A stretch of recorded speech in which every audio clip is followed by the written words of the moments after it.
Welcome to the ISF podcast from the Information Security Forum, featuring timely conversations, practical insights, and resources for global cybersecurity professionals. I'm your host, Tavia Gilbert. Today, ISF CEO Steve Durbin is in conversation with Adam Rumanek, founder and CEO of Oxmode, a company specializing in digital rights management, content strategy, and IP protection. Adam and Steve discuss the challenges of protecting content and intellectual property, how organizations can manage their risk, and what to do if your content is compromised. So this is a topic area that I've been wanting to get into for quite some while, the whole issue of sort of content protection, digital rights management, that kind of thing. Mainly, I guess, because so many of us now are, partly down to the pandemic, but so many of us are focused on getting our messages out electronically, whether that be on Instagram, whether it be on Facebook, or whether it be on blogs or our websites and so on. And so I really wanted to understand from you, what are some of the challenges that people should be aware of when it comes to content protection today in the sort of space that we're currently operating in? That is a very big question. And we've only got 20 minutes. Right. Well, Oxmode focuses on the digital rights management protection, specifically in the streaming world. I can't speak for everything, but I do understand, maybe a bit of history. If you remember Napster, and they unfortunately peer-to-peer network board a lot of audio content without gaining the intellectual property rights for distribution. Well, YouTube came along and it's video-based, yet it is the largest audio site in the world. More people listen to audio on YouTube than they do watch video. But that being the case, people upload these files to YouTube and say Facebook and don't have the rights to do it. I like the movie Ep4, but have nothing to do with building the movie or producing the movie. Yet if I took a little clip of that movie and uploaded it to YouTube, well, unfortunately, we refer to that in a nice way. It's called misuse. That's a really nice way to say that you took it without a license. What Oxmode does is help protect that content.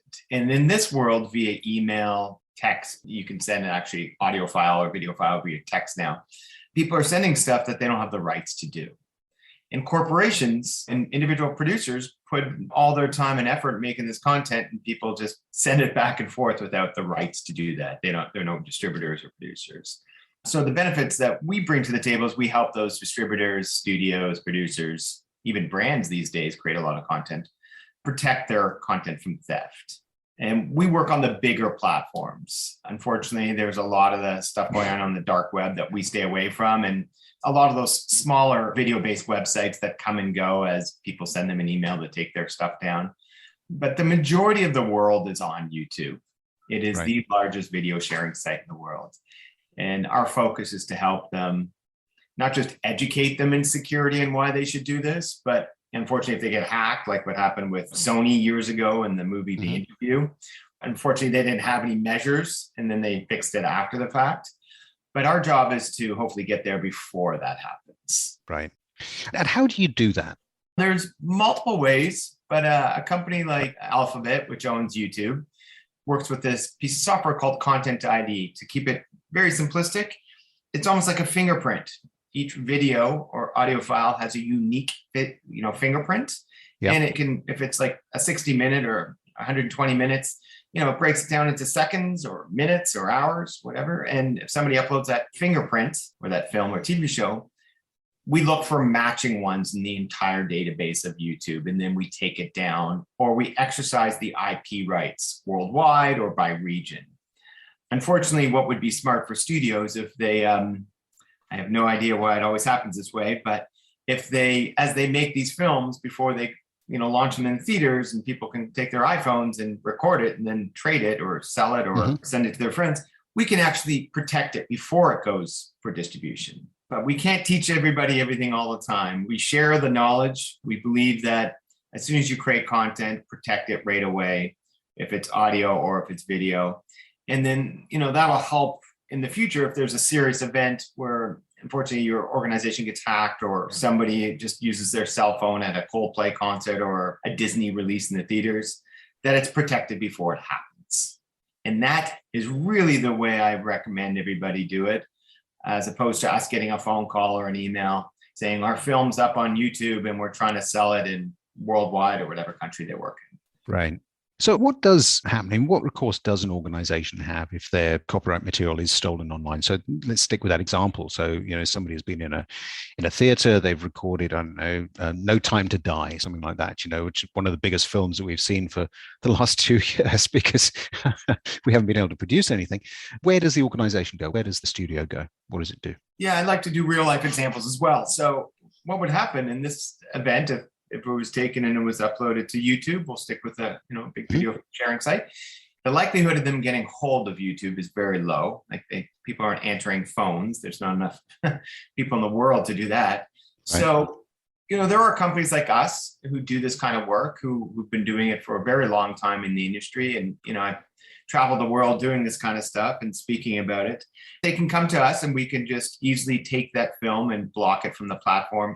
If it was stolen that quick, we would seriously work very fast to get that down and fortify it so it's not taken from YouTube to other platforms. But unfortunately, you'd have to get a hold of the platform, be it YouTube or Facebook or Hulu or Roku or Spotify if it's audio only, because these companies are taking in so much content. I think on YouTube, it's about 500 or 700 hours a minute get uploaded. Wow. It's a lot of AI machine learning that helps do this work. But if in a real life example, it's pretty hard to catch. Mm-hmm. As soon as you catch it, somebody else will modify it and put it up. These people who do this type of misuse are quite clever on how they do it. It keeps us in business. There's lots of tricks of the trade where even this call that you and I are on, we can invert it where everything looks the same and sounds the same, but it's a bit inverted or a bit hazy, and it tricks the system. We're aware of a lot of the tricks, but I think globally people know that YouTube's pretty much a free platform. Working within the platform rules, a lot of these corporations are now, especially since a couple of years ago when Sony got hacked with that movie, The Interview, and unfortunately COVID expedited this whole process. They've taken streaming platforms quite seriously. I mean, Disney didn't have one 2 years ago. Now they have over 100 million monthly subscribers. The writing's on the wall that it's not going anywhere. Right. But the problem's here. There's more platforms than ever, and people gravitated towards streaming, especially since movie theaters got closed. And I'm a bit older, and Seinfeld's now on Netflix, and I'm rewatching Seinfeld in 2021, and it's a hit. So these platforms and corporations are now managing this type of risk in part of their business model. So when we talk about managing that risk, what are some of the key things that organizations can do in that space? Because one of the things you mentioned right at the start was that organizations themselves, and so not studios, not people who produce this stuff for a living, but organizations that are producing perhaps their own film clips, audio clips, like I do with the podcast, for instance, they're also potentially at risk. So what are the sorts of measures, steps that people can take to protect the IP before they put it up? That's a great question. Clips, best dubs, compilations. We believe that you can protect the whole episode. You don't have to upload the clip to protect the clip. If the entire episode is protected and you have a strategy by uploading the full episodes to these platforms on private, because maybe you have your own app for streaming, or if it's video, maybe you have your own video platform, or maybe everything's going through some podcast aggregate corporation. But as long as you have a strategy to upload your content on private to these other platforms and then protect it against the likelihood of misuse by third party uploading it, then you can actually block it worldwide. And then say for this podcast, for instance, you didn't have an audience in some country that you were looking for an audience, that you obviously knew they were using YouTube or another platform, maybe release it in that area because they don't have access to this podcast streaming app that you created, or they just don't want to download it or something. So there are different business strategies that we like to bring to the table when dealing with corporations or organizations that they need to understand. Like the Joe Rogan show or something like that is massive on YouTube, yet Spotify bought it. They kept it on YouTube. They didn't get rid of it on YouTube. They just have multi-platform distribution now. And the reason is YouTube is so big. And we believe they're protecting it on YouTube and pushing people to Spotify because they did buy it. But the idea is to defend on all platforms to make sure that you control your assets or your IP from theft or misuse. As long as you have a strategy, you're going to mitigate the risk of theft. It's the old 80-20 rule. We'll do everything we can to protect it, but there's a lot of platforms coming that we didn't see 3 months ago or 3 years ago. There's 81 different platforms as of spring 2021 that we track. That's a lot. There was like 20 2 years ago. Right. So it's continuing to grow is the point. What is it that some of the best corporations that you work with are doing that you think are really setting them apart in terms of digital rights protection? If we were to sit down and say these are the top 5 things that really are up there as being prime examples of good practice in this space. There's always potential for more before we get into a discussion like this, because we're always trying to stay one step ahead. But what we're finding is some of the companies that we deal with, we realize that we can't stop everything, potential threat, theft. So what an organization can do to better protect their IP is work within the tools and the rules of the platform. And then maybe during the course of understanding the platform and how all that works, opportunities will present itself, which leads me to a new part of this conversation is insights. Mm-hmm. So what we're seeing is if you protect it, track it, block it where you need to block it, but always track everything, because it's very hard to be 100% in the business that we're in. But once you start tracking it all, which you can track it all, then you find out insights about your audience that will help not only better your future content you're creating by tracking your existing portfolio, but it'll also mitigate the type of risk that you can, unfortunately, when creating content itself, not everything is going to be a Seinfeld episode or a Seinfeld TV series or a James Bond movie. So what happens is not only are you protecting it, but you potentially are able to build better content for the future by letting the content go on the platform to the public and then understanding your audience and then moving your future storytelling or showrunners who create these types of films and TV shows to better create content based on your audience. And that is taking a threat and then turning it into a strategy to help your future business model. And you can see a great example of this when Netflix comes out with Netflix originals or Amazon originals. They literally own the platform and are reading the data on the platform and then creating content based around the audience within that platform. And they have many different metrics or data sets that they read to better understand what they should be creating.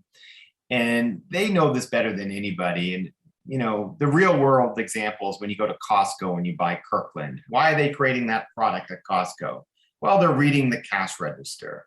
Mm-hmm. It happens all over the place at all these multinational corporations.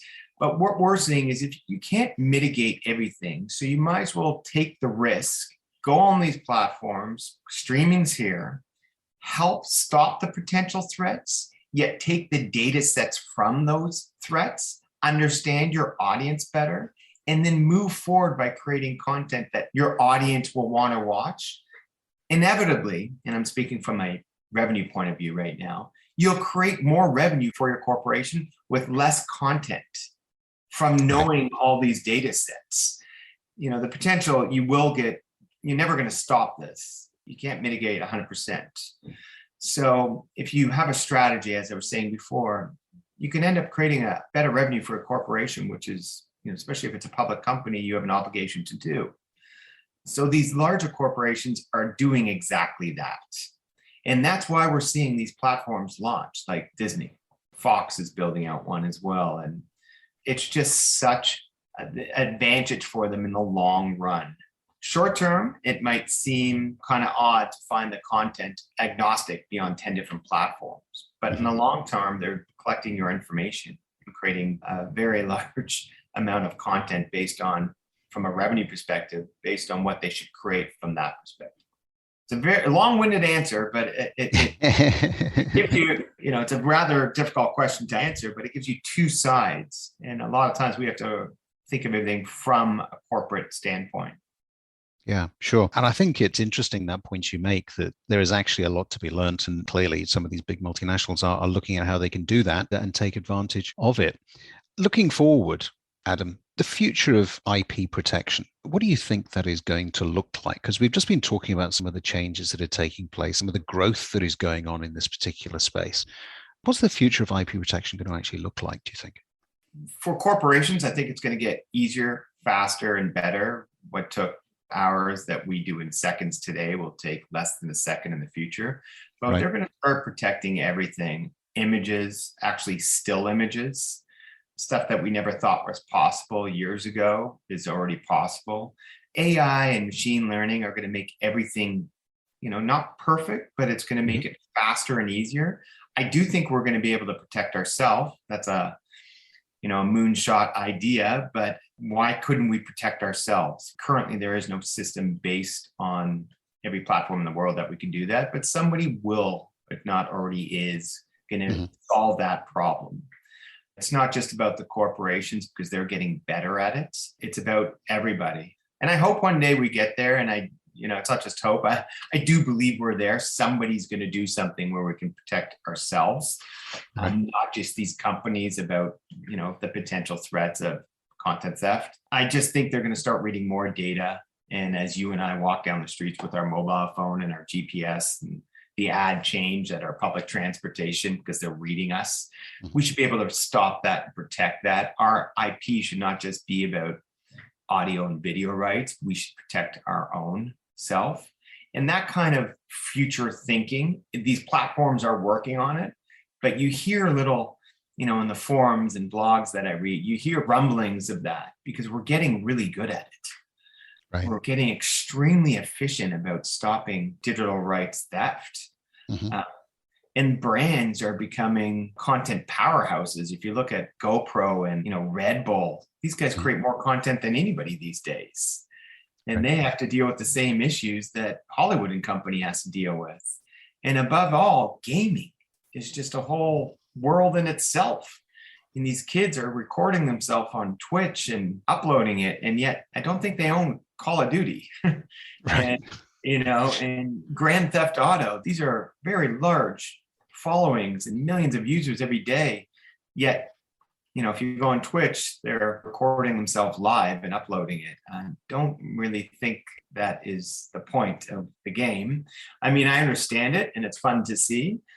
But as these corporations learn to protect their theft, I think that the future is, it's going to spill all over to the public, which I think is great. Because just like your show here and me personally walking down the street and somebody taking a picture of me, I don't want that. I don't want the threat of somebody taking that picture and misusing it and going online and doing whatever they or he or she does. And it's the same as your show. It should be protected. You own the show. Right. And one of the things we haven't touched on in all of this, of course, is the role of regulation. What sort of a role do you think that has to play? I mean, I'll give you my sort of 10 cents on it. I think my stance has always been that regulators are always going to be late to the party because they like to regulate based on what has gone before rather than trying to be forward looking. And maybe that's a rather jaundiced view, but what is the role that you think the regulators can play in this, if at all? Well, when I was younger, I felt nothing, but at my stage, I think they deserve a role. And I realized change, as you get more into the industry and learn more, I realize it does take time. I think government and regulators, they need to be at the table. It was kind of embarrassing when you saw Facebook testify in Congress and they really had no idea how he made money, or at least one congressman.